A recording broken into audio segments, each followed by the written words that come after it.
हैं हमारे HVAC lab में। ये काफ़ी इंपॉर्टेंट टूल्स है जो HVAC service, maintenance, installation, trouble shooting के दौरान यूज़ किया जाता है। सो अभी मैं आप लोगों को हर एक टूल्स का वर्किंग फंक्शन और नाम एक एक करके मैं आप लोगों को बताने वाला हूँ। रोटरी कंप्रेसर है और इसकी जो टनेज कैपेसिटी है वो 1.5 टन है और यहाँ पर कंप्रेसर की पूरी स्पेसिफिकेशन लिखी हुई है। ये हमारा सक्शन लाइन है और ये हमारा डिस्चार्ज लाइन है, ठीक है, और ये हमारा ऑयल चार्ज लाइन है। यहाँ से हम ऑयल को चार्ज कर सकते हैं। अगर मैं बात करूँ इस कंप्रेसर के इलेक्ट्रिकल कॉन्टैक्ट पॉइंट का, तो यहाँ पर आप 3 पॉइंट्स देख रहे हैं। एक स्टार्टिंग पॉइंट है, एक रनिंग पॉइंट है और एक कॉमन पॉइंट है, जहाँ पर हम कैपेसिटर के थ्रू इस कंप्रेसर की इलेक्ट्रिकल वायरिंग करेंगे और ये कंप्रेसर रन कर जाएगा। उसके बाद जो हमारा अगला टूल्स है वो है ये, इसको हम लोग बोलते हैं लिक्विड रिसीवर। ये हमारा लिक्विड लाइन में इंस्टॉल किया जाता है और इसमें medium pressure, high pressure, medium temperature liquid refrigerant store होता है। अगर मैं आपको नेक्स्ट टूल्स के बारे में मैं बता रहा हूँ। ये है थर्मोस्टेटिक एक्सपेंशन वाल्व, जो कि बिफोर इवोपरेटर इसको कॉपर ट्यूब के साथ जोड़ा जाता है। इसका काम होता है high pressure, medium temperature liquid refrigerant को low pressure, low temperature liquid refrigerant में कन्वर्ट करके इवोपरेटर कॉइल में भेजना। और जैसा कि आप देख रहे हो, ये है थर्मोस्टेटिक एक्सपेंशन वाल्व और इसमें ये जो लाइनें हैं, ये लाइन को अपन कैपिलरी लाइन बोलते हैं और ये सुपरहीट सेंसर है। ये जो सेंसर है ये सुपरहीट टेम्परेचर को सेंस करता है। ये इवोपरेटर के बाद सक्शन लाइन से जुड़ा हुआ रहता है। आई होप कि आप लोगों को 1 बाय 1 सारी चीज़ें समझ में आ रही हैं। ये फाइल विथ हैंडल है। जब हम कॉपर ट्यूब ऑपरेशन करते हैं, कॉपर ट्यूब को जब हम फ्लेयरिंग करने जाते हैं तो इसकी ज़रूरत होती है कॉपर ट्यूब के लेवल को बैलेंस करने के लिए। और ये टूल्स जो आप देख रहे हैं, ये टूल्स एडवांस फ्लेयरिंग टूल्स है, जिससे हम कॉपर ट्यूब को जिसके थ्रू कॉपर ट्यूब का हम फ्लेयर बनाते हैं और 2 डिफरेंट कॉपर ट्यूब को फ्लेयर नट के थ्रू एक दूसरे के साथ जोड़ देते हैं। तो मैं आपको फिर से दिखाना चाहूँगा, ये फ्लेयरिंग टूल्स है। नेक्स्ट अगर मैं बात करूँ तो ये हमारा थर्मोस्टेट है, ठीक है। ये दोनों आप देख सकते हो, ये हमारा थर्मोस्टेट है, ठीक है। इसकी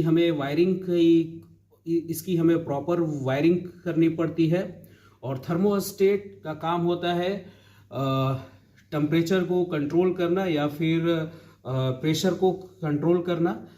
जिस चीज़ के लिए इसको हम यूज़ करेंगे उस पर्टिकुलर चीज़ को ये थर्मोस्टेट कंट्रोल करेगा।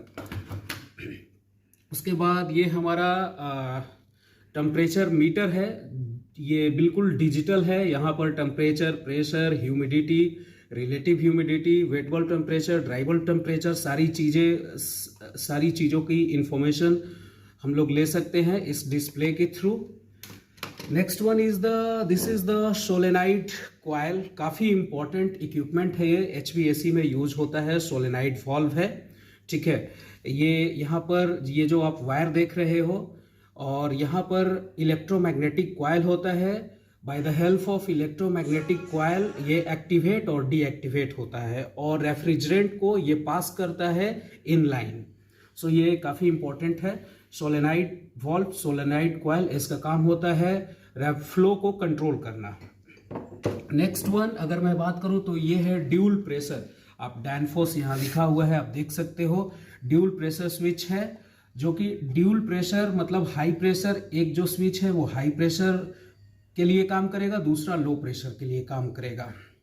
अगर सिस्टम में कोई हाई प्रेशर इशू होता है तो by the help of high pressure switch system cut off हो जाएगा। अगर सिस्टम में कोई लो प्रेशर इशू होता है तो by the help of low pressure switch system cut off हो जाएगा। अब मैं आपको नेक्स्ट टूल्स के बारे में बताता हूँ। ये है हमारा लो प्रेशर कंपाउंड गेज और ये है हमारा हाई प्रेशर कंपाउंड गेज। और पहचानने का सबसे आसान तरीका है, हाई प्रेशर की जो कलर होती है वो मोस्टली रेड होता है और इसमें आप पारा का एक लेवल देख सकते हैं। और लो प्रेशर गेज की जो मोस्टली कलर होती है वो ब्लू होती है और इसमें भी आप एक पारा का लेवल देख सकते हैं। तो आई होप कि आप लोगों को समझ में आ रही होगी। और ये काफ़ी एडवांस दो टूल्स हैं जो कि सेंट्रलाइज और कमर्शियल प्लांट में आपको दिखेगा। और इस टूल्स का नाम है रेफ्रिजरेंट क्रैंक्स प्रेशर। ये डिस्चार्ज लाइन में इंस्टॉल होता है और इस टूल्स का नाम है हॉट गैस बाईपास। ये ऑलमोस्ट सिमिलर काम करता है। जब सिस्टम में रेफ्रिजरेंट का अमाउंट ज़्यादा हो जाता है तो ये रेफ्रिजरेंट को डिस्चार्ज लाइन के थ्रू बाईपास कर देता है।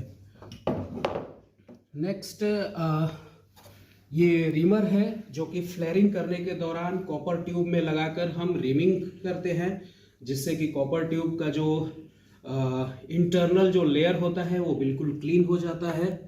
और आई बिलीव कि आप लोग इसको जानते होंगे। ये है ट्यूब बेंडर। हमारे पास यहाँ पर टोटल 3 ट्यूब बेंडर है, तीनों अलग अलग कॉपर ट्यूब के लिए है। जैसे अगर मैं पर्टिकुलर इस ट्यूब बेंडर की बात करूँ तो ये हमारा 5/8 के लिए है, 1/2 के लिए है, 1/4 के लिए है। तो इस तरीके से ये अलग अलग कॉपर ट्यूब है। ये है हमारा बेंच वाइज जो कि ब्रेजिंग के दौरान या HVAC में बहुत सारे ऐसे वर्क होते हैं जिसके दौरान इसका यूज़ किया जाता है। ये काफ़ी इम्पोर्टेंट टूल्स है। ये टूल्स एडजस्टेबल रेंज है, मेंटेनेंस सर्विस के दौरान इसकी यूज की जाती है। ये काफ़ी इम्पोर्टेंट टूल्स है। और ये हमारा इलेक्ट्रिक ड्रिल है जो कि इंस्टॉलेशन के दौरान इसकी यूज़ की जाती है। काफ़ी इम्पोर्टेंट टूल्स है ये जिसकी यूज होती है। और सबसे इम्पोर्टेंट और एडवांस टूल्स मैं आप लोगों को दिखाना चाहूँगा। ये लीक डिटेक्टर है। ये इस टूल्स का नाम है लीक डिटेक्टर डिवाइस। ये लीक डिटेक्टर यहाँ से ऑन होता है और देखिए अब ब्लिंक कर रहा है। जहाँ भी लीकेज होगा हम वहाँ पर इसको सेंस करेंगे नाइट्रोजन का प्रेशर चार्ज करके, और ये जहाँ भी लीकेज होगा ये लाइट इंडिकेट कर देगी। So this is the leak detector device जो कि काफ़ी एडवांस है। इलेक्ट्रॉनिक लीक डिटेक्टर डिवाइस है। तो इसको क्लोज कर दे रहा हूँ। Next one is this is the condenser coil fin and tube type. और ये जो मोटर देख रहे हैं आप, ये BLDC मोटर है और ये हमारा कंडेंसर कॉइल है। और ये हमारा गेज मोनीफोल्ड है। इसके थ्रू हम रेफ्रिजरेंट चार्ज करते हैं। ये हाई प्रेशर गेज है, ये लो प्रेशर गेज है। और ये 3 लाइनें हैं जो कि एक लाइन हमारा सिस्टम में रहेगा, एक लाइन हमारा रेफ्रिजरेंट के सिलेंडर में